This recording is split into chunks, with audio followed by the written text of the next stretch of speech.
Cactus को जंगली पौधों की श्रेणी में रखा जाता है, लेकिन क्या आप जानते हैं कि कैक्टस के जरिए निकाला गया तेल लगभग 60,000 रुपए प्रति लीटर के हिसाब से बिकता है। और अगर हम बात करें कैक्टस के ऊपर लगने वाले फल की, तो उसकी भी मांग कम नहीं है दोस्तों।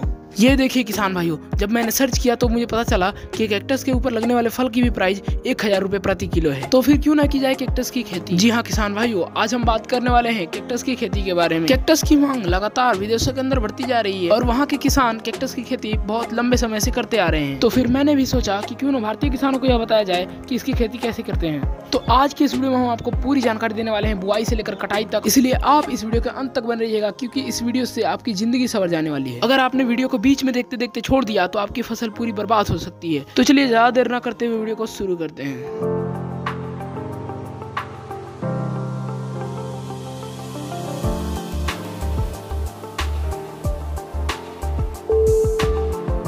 किसान ट्यूब। कैक्टस की खेती में सबसे खास बात यह है कि इसको कम पानी वाले स्थान पर भी लगाया जा सकता है। और अगर आपका क्षेत्र ऐसा है जहां अक्सर सूखा पड़ते रहता है, तो आपके लिए कैक्टस की खेती अधिक फायदेमंद होने वाली है। किसान भाइयों, इसकी खेती में मुझे जो सबसे अच्छी चीज लगती है वो ये है कि इसकी खेती हमको हर साल नहीं करनी होती है। केवल आप एक साल लगाएंगे तो आराम से 5 से 6 साल तक इसका उत्पादन ले सकते हैं। इसके साथ ही आप कैक्टस की खेती बाड़े के रूप में भी कर सकते हैं। कहने का मतलब यह है कि अगर आप किसी और फसल की खेती कर रहे हैं और आपके आसपास से जंगली जानवर आपके खेत में घुस जा रहे हैं, तो आप उस खेत के बाड़े पर भी कैक्टस की खेती करके उसका घेराव कर सकते हैं। इससे यह होगा कि आपके खेत का अच्छे तरीके से घेराव भी हो जाएगा, जानवर भी नहीं घुस पाएंगे और साथ ही आपको उस कैक्टस की प्राइस भी मिल जाएगी। यानी आम तो आम, गुठलियों के भी दाम। तो फाइनली बात करते हैं कैक्टस की खेती में मिट्टी कैसी होनी चाहिए। मिट्टी का पीएच स्तर 6 से 7.5 के बीच होना चाहिए और मिट्टी को अच्छी जल निकासी वाली होनी चाहिए। अगर आपकी भूमि पर सूखा पड़ता है तब तो ठीक है, लेकिन अगर अधिक बारिश होती है तो वो कैक्टस के पौधों को बर्बाद कर सकती है। इसीलिए जल निकासी वाली भूमि होने से जो ज्यादा पानी होगा वो बहकर निकल जाएगा। ध्यान रहे कि आपकी मिट्टी हल्की हो और पोषक तत्वों से भरपूर हो। अगर मिट्टी में सही मात्रा में पोषक तत्व नहीं है तो इसका विकास सही नहीं हो पाएगा।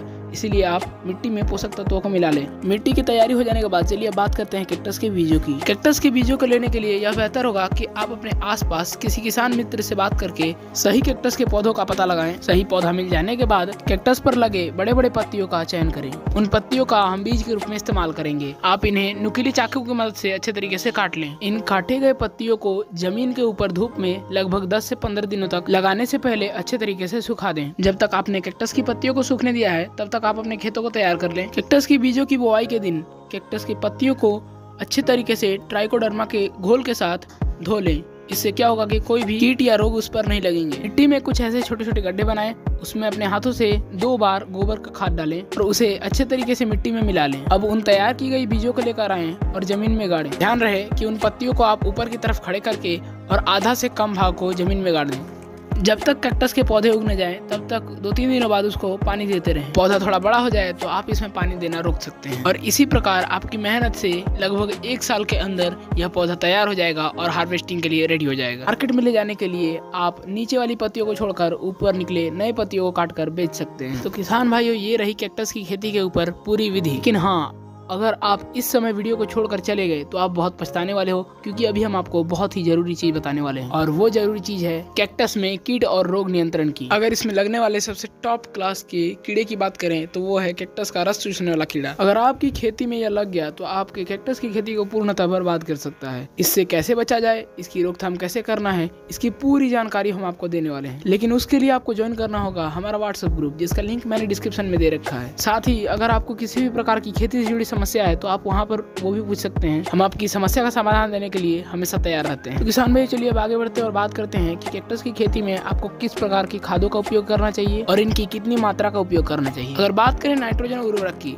तो किसान भाई मैं आपको बता दूं कि नाइट्रोजन उर्वरक का ज्यादा इस्तेमाल आपको इसमें नहीं करना है। इसमें अगर आप इसका ज्यादा उपयोग करते हैं तो पौधे अधिक हरे हो जाएंगे और नरम हो जाएंगे, जिससे मार्केट में यह अच्छे दाम पे नहीं बिकेंगे। और हाँ किसान भाइयों, सबसे ध्यान देने वाली जो बात है वो ये है कि कैक्टस के कांटों से सावधान रहना चाहिए। कांटों से बचने के लिए दस्ताना जरूर पहने और दस्ताने पहनकर ही इसकी तुड़ाई करें। तो किसान भाइयों, इसी के साथ ये था आज का हमारा वीडियो। बस आप हमें ये बता दीजिएगा कमेंट में कि इस वीडियो को देखने के बाद कौन कौन किसान भाई हैं जो इस बार कैक्टस की खेती करने वाले हैं। तो आज की इस वीडियो में बस इतना ही। मिलते हैं अगले वीडियो में। धन्यवाद।